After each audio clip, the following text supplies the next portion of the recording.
2020년 10월 4일 오순절 후 18번째 예배를 우리 하나님 앞에 올려드립니다. 다 같이 묵상으로 기도하십니다.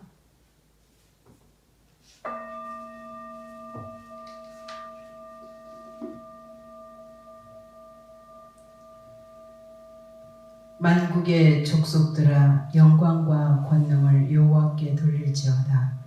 여호와께 돌릴지어다. 여호와의 이름이 합당한 영광을 그에게 돌릴지어다. 예물을 들고 그의 궁정에 들어갈지어다. 아름답고 거룩한 곳으로 여호와께 예배할지어다. 온 땅이여 그 앞에서 떨지어다. 아멘. 하나님, 우리의 마음과 생각을 지금 이 순간 주장하여 주셔서 우리 하나님 아버지 앞에 온전한 예배자가 될 수 있도록 우리 모두를 붙들어 주시기를 원합니다. 예수님의 이름으로 감사하며 기도합니다. 아멘. 이제 다 같이 사도신경으로 우리의 신앙을 고백하겠습니다. 나는 전능하신 아버지 하나님 천지의 창조주를 믿습니다. 나는 그의 유일하신 아들 우리 주 예수 그리스도를 믿습니다. 그는 성령으로 잉태되어 동정녀 마리아에게서 나시고 본디오 빌라도에게 고난을 받아 십자가에 못 박혀 죽으시고 장사된 지 사흘 만에 죽은 자 가운데서 다시 살아나셨으며 하늘에 오르시어 전능하신 아버지 하나님 우편에 앉아 계시다가 거기로부터 살아있는 자와 죽은 자를 심판하러 오십니다. 나는 성령을 믿으며 거룩한 공교회와 성도의 교제와 죄를 용서받는 것과 몸의 부활과 영생을 믿습니다. 아멘. 이제 우리 한 주간의 삶의 내용을 가지고 우리 구주 예수 그리스도의 십자가로 나아갑니다. 우리의 죄를 깨끗게 하시고 우리를 새롭게 하셔서 하나님의 자녀로 아름답게 살 수 있도록 인도하시는 예수 그리스도의 보혈의 그 은총 아래서 하나님과 나만이 하는 부끄럽고 은밀한 일들을 내려놓는 기도를 드립니다.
우리 예배를 위해서 이르다 원사님 기도하시겠습니다. 전능하신 하나님, 은혜를 감사드립니다.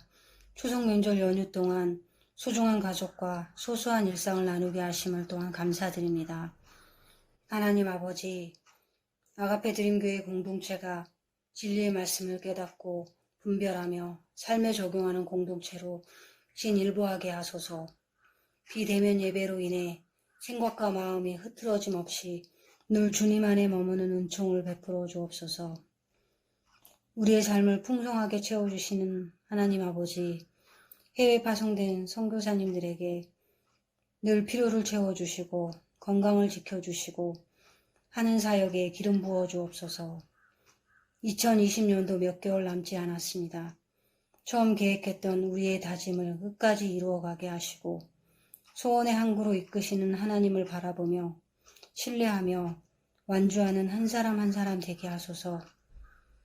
담임 목사님 늘 말씀 사역에 성령 충만함으로 채워주시고 교회 공동체 지체들 생업과 가정에 주님이 자정하시고 다스리시고 보살펴 주옵소서.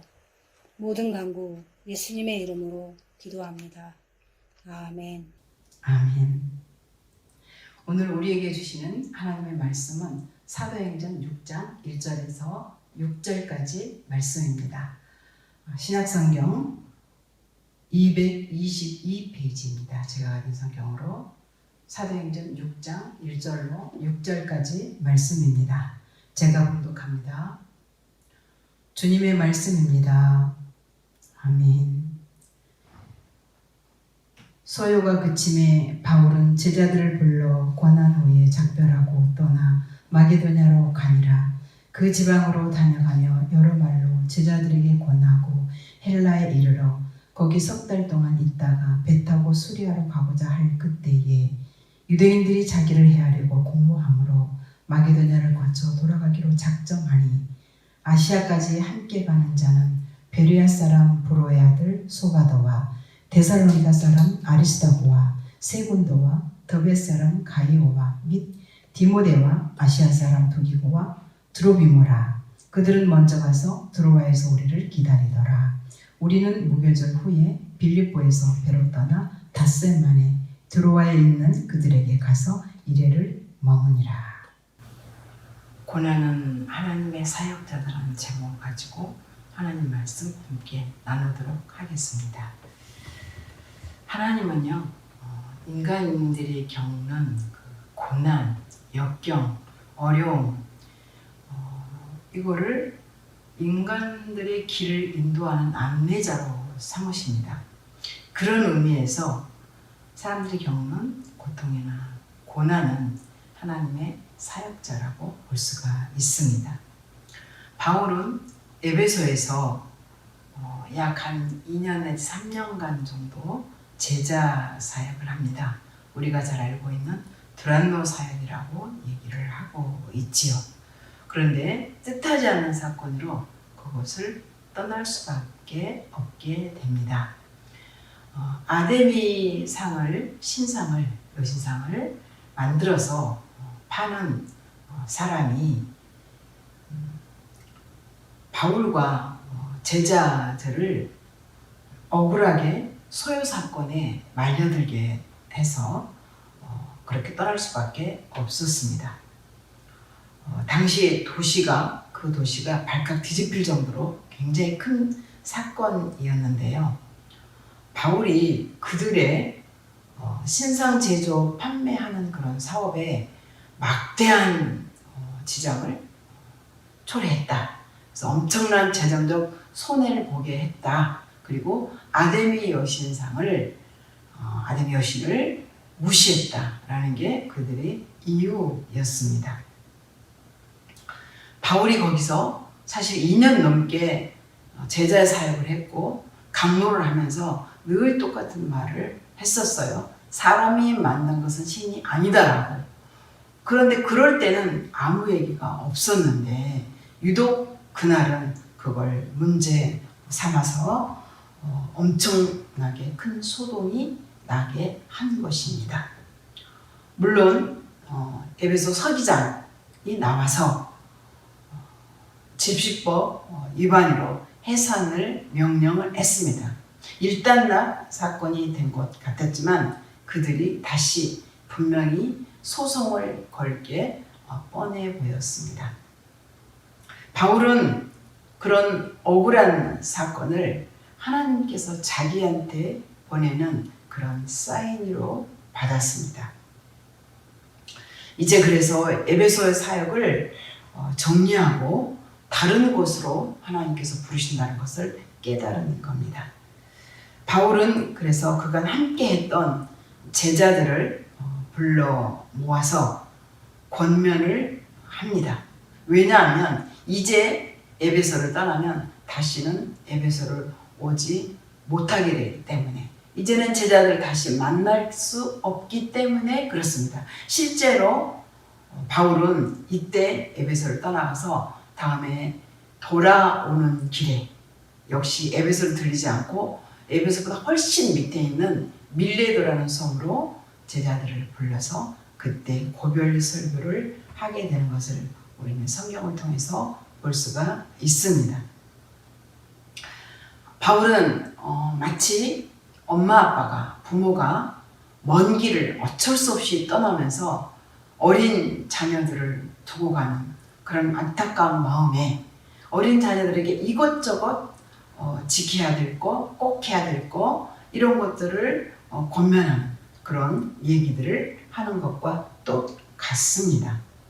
비유가 어떻게 좀 맞을는지는 모르겠지만 마치 이순신 장군이 적진의 전쟁터에서 나의 죽음을 적진에게 알지 말라라고 아주 간곡하게 간절하게 안타까운 마음을 했던 그런 절실한 마음이었다는 거죠. 그런 마음으로 제자들에게 바울은 권면을 하는 겁니다. 마치 유언과도 같은 그런 말들을 하고 바울은 떠나갑니다. 홀로 마게도냐로 떠나갑니다. 여기서 한 가지 우리가 생각해 볼 것이 있는데요. 사도행전 19장 21절에서는요 그렇게 얘기합니다. 바울이 이제 마게도냐를 떠나서 예루살렘으로 그리고 로마까지 내가 가고 싶다, 가야 되겠다, 그런 계획을 얘기하는 장면이 나옵니다. 말하는 그런 장면이 나오게 됩니다. 어쩌면 그런 계획을 하게 하신 분이 바로 하나님이신데, 바울은 에베소의 사역이 너무 좋기 때문에, 에베소의 사역이 너무 열매가 많기 때문에 에베소의 사역을 여러분 그 미련을 떨치지 못하고 사실은 계속해서 하고 있으니까 이런 소동과 사건이 터져서 어쩌면 그 계획을 빨리 실천할 수 있도록 하나님이 하신 건지도 모릅니다. 하나님은 우리가 어떤 것을 서원을 하거나 거룩한 일을 계획을 했는데도 불구하고 그 계획이 하나님의 마음에 합한 것이었는데도 불구하고 우리는 이런저런 이유로 자꾸만 차일피일 행하지 못하고 미룰 때가 있습니다. 그걸 망설이고 있을 때 하나님이 그것을 재촉하는 방법으로 뜻하지 않게 만나는 어떤 사건이나 어려움을 사용해서 일단 그 자리를 떠나게, 그 일을 손을 놓게 하는 것이 하나님의 방법 중에 하나라는 겁니다. 아무튼 바울은 홀로 떠났습니다. 그때의 바울의 심정을 고린도서 2장이죠. 12절과 13절에서는 이렇게 얘기를 해주고 있습니다. 드로아에서 디도를 만나기로 했는데, 그러니까 드로아는 에베소에서 마게도냐로 가는 길목에 있는 누구나 그곳을 거쳐야 갈 수 있는 곳입니다. 드로아에서 디도 제자를 만나기로 했는데 디도가 오지를 않았다는 거예요. 그래서 마음이 너무나 심령이 힘들었다고, 어려웠다고, 편치 못했다고 얘기합니다. 그런 가운데 마게도냐로 갈 수밖에 없었다고 고백을 합니다. 외롭고 쓸쓸한 길이죠. 홀로 떠났으니. 정말 제자들의 칭송과 많은 사람들의 사랑을 받았던 그 에베소 사역을 뒤로하고 갑자기 이렇게 홀로 떠나가는 그 길, 얼마나 여러분 막막할 수밖에 없잖아요. 그런 길에 만일에 디도가 나타났다면 엄청나게 여러분 좋은 길동무가 되었을 것입니다. 디도는 매우 믿을 만한 친구였고, 그리고 정말 무엇을 맡겨도 잘 해내는 그런 동역자였습니다. 고린도 교회에 문제가 있을 때도 디도를 보냈고, 그레데셈에 또한 교회를 세우고 거기서도 디도를 남겨서 디도가 거기서 목회를 하게 하는 것이 바로 바울이었거든요. 디도가 얼마나 바울의 영적인 그런 친구이자 동역자였고, 함께 같이 길을 간다면 바울은 정말로 든든했을 것입니다. 그런데 하나님은 디도를 보내지 않았습니다. 바울 혼자 가게 하셨습니다. 뭔가 바울이 홀로 가면서 혼자 있을 때 뭔가 생각해야 될 것이 있는 것처럼 하나님은 디도를 보내지 않고 바울 홀로 가게 했다라는 겁니다. 하나님께는 이 바울이 에베소에서 사역했던 것처럼, 그리고 다른 소아시아 교회 또는 마게도냐의 여러 교회들에서 일했던 것처럼 복음 전하는 일, 바로 바울이 전하는 복음을 꼭 필요로 하는 곳이 있었다라는 거예요. 그래서 하나님은 그것을 바울이 알아차리기를 원하셨던 겁니다. 2절 보니까 바울이 그 지방 여러 지방으로 다녀가며 그렇게 얘기합니다. 이건 2차 선교 때 세웠던 교회들을 바울이 돌아보고 있는 겁니다. 여러 교회를 둘러보는데 이 여러 지방 역시 바울에게는 사실 모두가 다 아픈 것입니다. 어떤 곳에서는 여러분 매를 맞고 쫓겨나고, 어떤 곳에서는 감옥에 갇히기도 하고, 어떤 곳에서는 밤중에 몰래 도망을 쳐야 했던 바로 그런 곳들입니다. 빌립보, 데살로니가, 베레아, 이 작은 교회들, 여러분 그런 교회들이 성경에 나와 있으니까 큰 교회이기 생각이 되지만 정말로 우리 교회보다도 더 작은 몇 사람이 모이는 그런 작은 교회일 수도 있습니다. 그런 작은 교회들 모두 다 바울의 제자였습니다. 그런 교회 다니는 성도들 모두 바울의 제자들이었습니다. 바울은 그들을 계속해서 역시 위로하고 마지막 말을 또 하며 갑니다. 마지막 말을 이렇게 하며 가는 그런 이 애잔한 이 바울이 가고 있는 길, 그 길은 사실은요 굉장한 길입니다. 로마가 무역과 군사적인 목적을 위해서 만든 그런 길인데요. 로마에서부터 비잔티움, 지금의 이스탄불입니다. 로마에서 이스탄불까지 이어지는 790km의 긴 길, 비아 에그나티아라고 합니다. 비아 에그나티아 길, 유명한 길입니다. 이 길을 만들었는데 그 길을 지금 바울이 걷고 있는 겁니다. 사실 사도행전에 나오는 여러 도시들이 다 이 길 위에 있습니다. 바울은 로마가 닦아놓은 그 길을 따라서 선교행, 전도 활동, 복음을 전하는 일을 했었던 겁니다. 그렇게 바울이 데살로니가를 지나서 아테네로 향하는 길로 접어들었는데, 그렇게 접어들었을 때에 바로 눈에 띄는 게 그리스에서 가장 높은 산 최고봉, 아마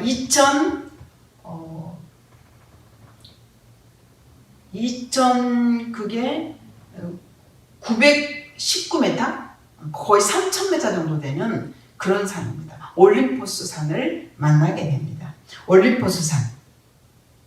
여러분 길은 험해도 만나는 그런 길마다 나무와 숲, 그리고 이름 모를 들꽃들, 그리고 골짜기에 흐르는 그런 시냇물, 여러분 얼마나 바울에게 큰 위로가 되었을까요?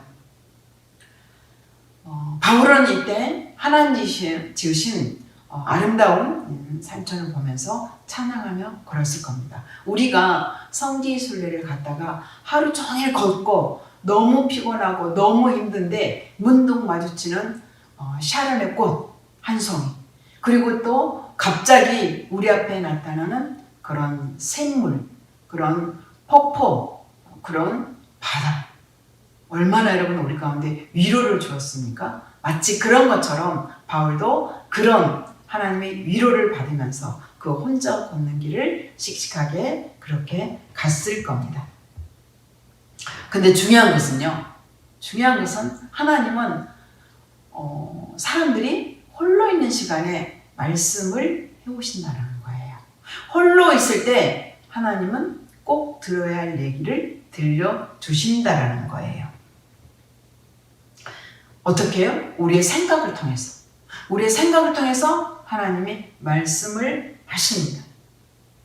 바울은 문득 자기가 걷고 있는 그 길, 그리고 그 걷고 있는 이 발칸 반도 안에 아직도 복음이 들어가지 않는 곳이 어디지? 라는 질문이 문득 들었습니다.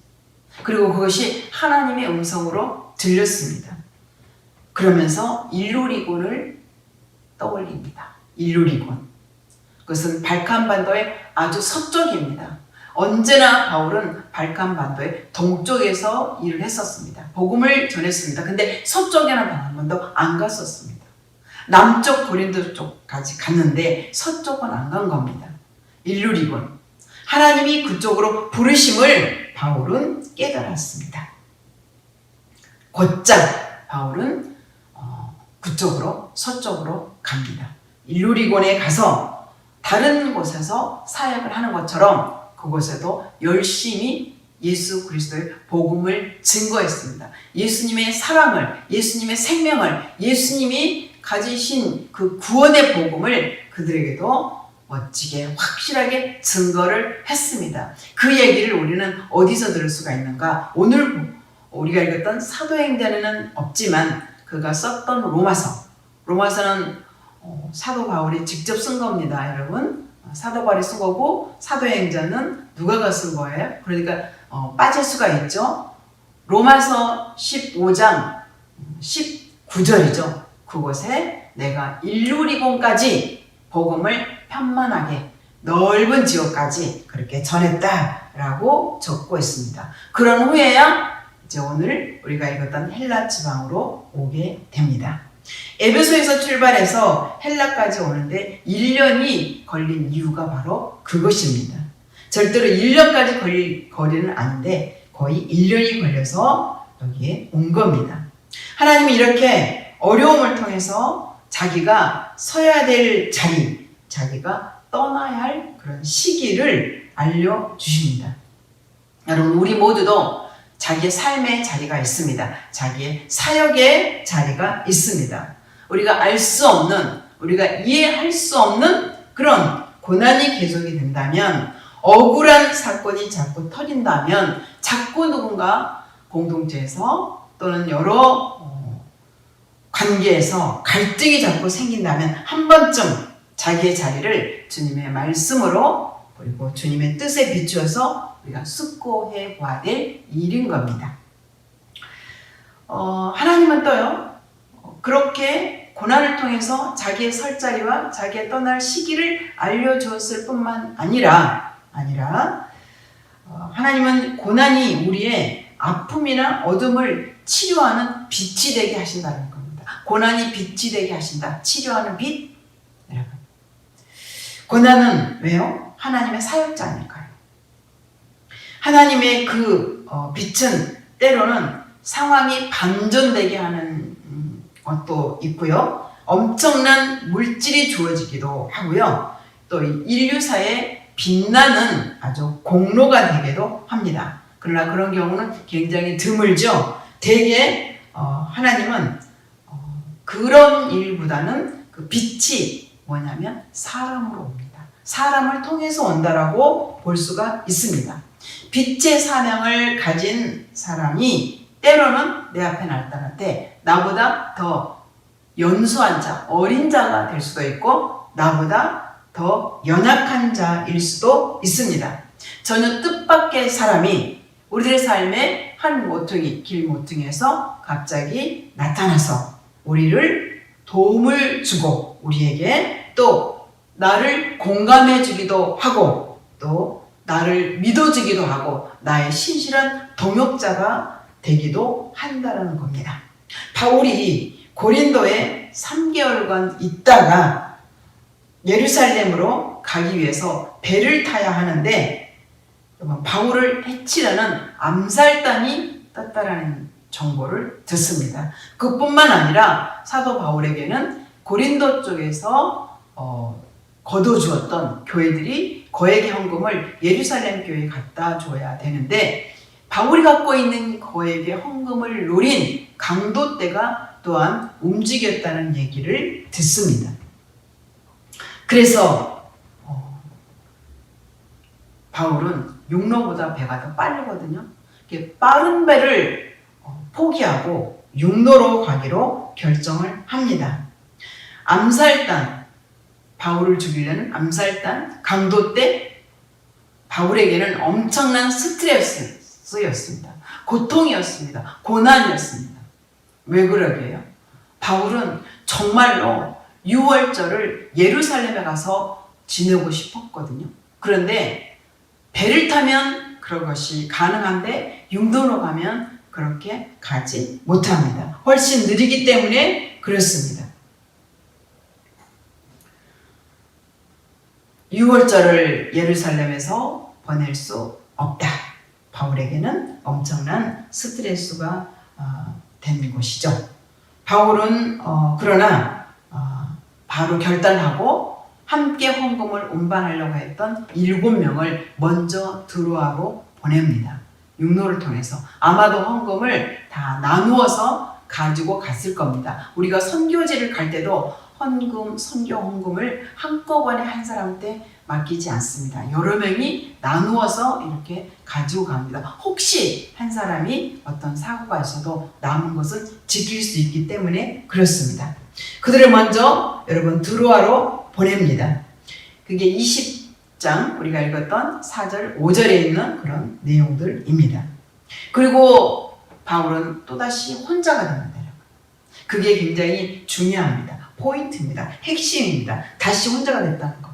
그가 다시 혼자가 됐다는 것은 이제 바울은 또다시 다시 한번 하나님과만 동행하겠다 그런 뜻입니다. 우리 같으면 암살단이 따라붙었다. 암살단이 떴다. 강도떼가 내 물건을 훔쳐가려고 떴다. 그러면 어떻게 해요? 경호원 그리고 여러분 수행원을 더 늘리지 않겠어요? 우리 같으면 그랬을 겁니다. 훨씬 더 많은 무기를 소지한 사람들을 경호하도록 했을 겁니다. 그런데 바울은 그의 반대입니다. 그의 반대로 오히려 혼자가 된 겁니다. 그 위험한 지경에서 혼자입니다. 그리고 다시 홀로 고린도에서 빌립보까지 혼자 갑니다. 혼자 가면서 바울은 정말 혼자 갔을까요? 아닙니다. 성령님이 같이 하셨죠. 하나님께서 그와 동행하셨다는 사인을 그에게 무한 주셨을 겁니다. 바울은 그때 하나님께 간절하게 기도합니다. 자기와 함께 하시는 그 하나님께 앞서간 동지들, 앞서간 동역자들을 지켜주시고 그리고 자기 홀로 가고 있는 자기도 지켜주셔서 우리 모두가 다 무사히 드로아에서 만나고 예루살렘까지 갈 수 있게 되기를 하나님께 간절히 기도했습니다. 하나님이 그걸 들었을까요? 안 들었을까요? 당연히 하나님이 들었습니다. 그들은 모두 드로아에서 만났고 나중에 그 헌금은 예루살렘 교회에 정확하게 전달됩니다. 하나님의 응답 놀랍습니다. 멋집니다. 하나님의 응답 기가 막힙니다. 어떻게 해요? 바울은 혼자 갔던 그 빌립보에서 누가를 만납니다. 누가는요, 바울이 2차 선교 때 만났고요. 그리고 바울이 이 누가에게 사명을 준 것이 빌립보에서 사역을 하게 한 겁니다. 그래서 누가는 그동안 바울이 떠난 뒤로 계속해서 빌립보에서 사역을 하고 있었습니다. 바울은 2차 때 빌립보를 왔지만 돌아갈 때는 빌립보를 들리지 않고 배를 타고 바로 예루살렘 가이사랴로 가버리거든요. 그러니까 그동안 못 만난 거예요. 근데 여기서 누가를 만난 겁니다. 빌립보에서 누가를 만난 겁니다. 누가의 이름 원문이 여러분 루카스입니다. 루카스. 여러분 우리가 여기 지금 교회에도 이렇게 전등이 많이 밝게 켜 있잖아요. 밝기의 단위를 뭘로 표현하죠? 룩스로 표현하죠. 룩스. 그 룩스가 바로 이 루카스예요.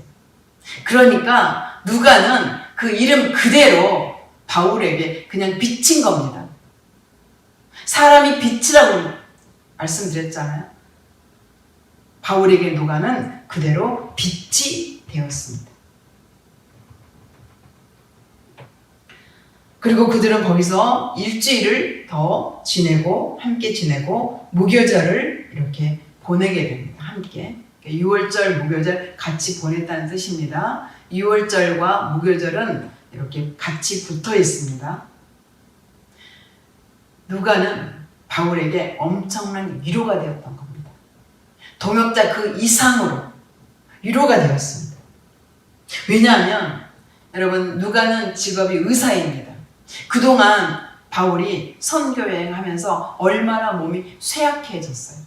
그 쇠약해진 사람을 돌볼 수 있는 최고 적임자가 바로 누가였던 겁니다. 그런 이후 바울과 누가는 한 번도 여러분 떨어지지 않습니다. 단 바울이 가이사랴에서 2년간 구금됐던 거 외에 떨어지지 않고 계속해서 바울을 섬깁니다. 도와줍니다. 바울이 쓸 것을 언제나 챙겨다 주는 게 이 누가였습니다. 뿐만 아니라 누가는요, 누가복음과 사도행전을 기록한 사람입니다.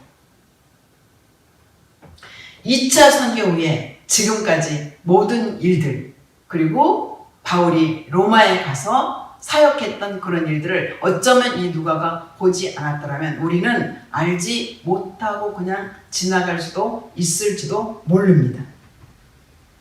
바울이 그 암살당과 강도 때가 아니었다면 배를 타고 그저 바로 수리아로 가버렸을 겁니다. 그러면 누가를 만나지 못합니다.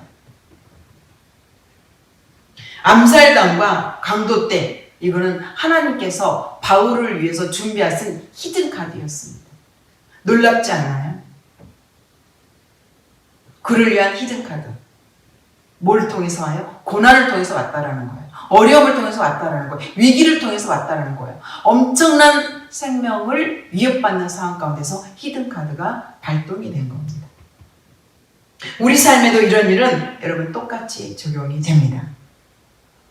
하나님은 언제나 혼자 일하시지 아니하고 사람들과 함께 일하시기를 기뻐하십니다. 그래서 우리 삶의 여러 곳에서 하나님이 숨겨두신 사람들이 있다는 거예요.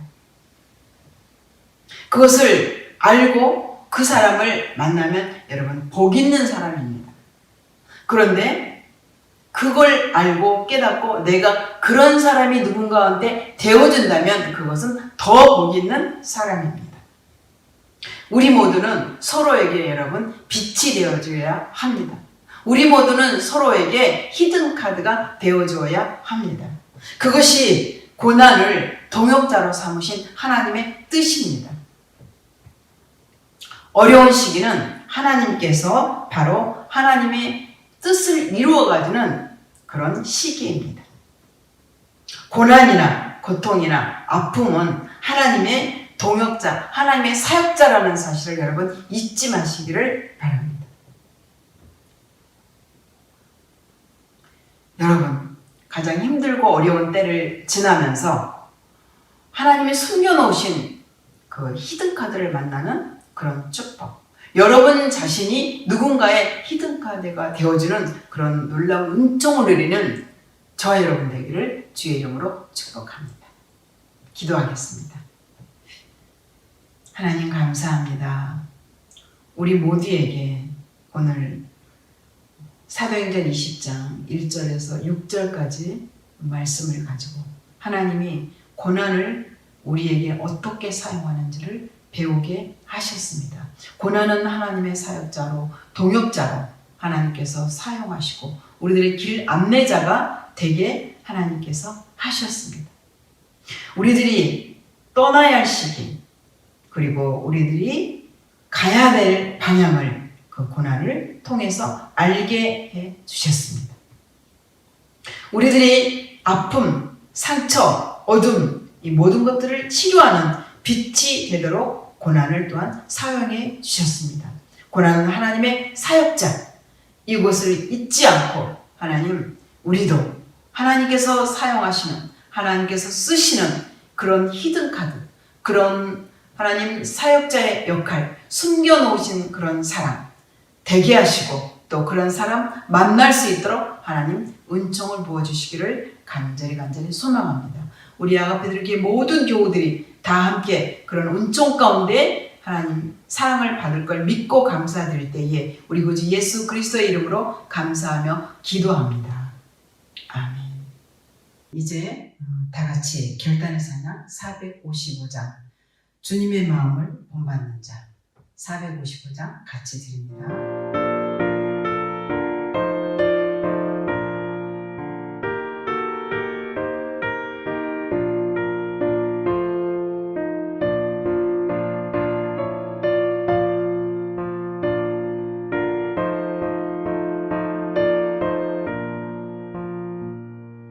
주님의 마음을 본받는 자 그 맘에 평강이 찾아오면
다 함께 기도하겠습니다. 지금은 자신의 몸과 피와 땀방울을 다 내어주신 우리 구주 예수 그리스도의 놀라운 은혜와 독생자 아들을 아낌없이 우리 가운데 주신 하나님의 만극하신 사랑하심과 성령님의 감화하시고 교통케 하시고 충만케 하시는 역사가 오늘 말씀을 듣고 말씀대로 살고자 결단하는 우리 아가페 드림교회 모든 교우들과 아가페 드림교회 선교 사역위회와 지금도 세계 여러 곳에서 수고하시는 모든 선교사님들 위해와 각종 재난으로 인하여 어려움에 처한 지구촌 모든 이웃들 위해 이제로부터 영원까지 함께 하시기를 간절히 축원하옵나이다. 아멘.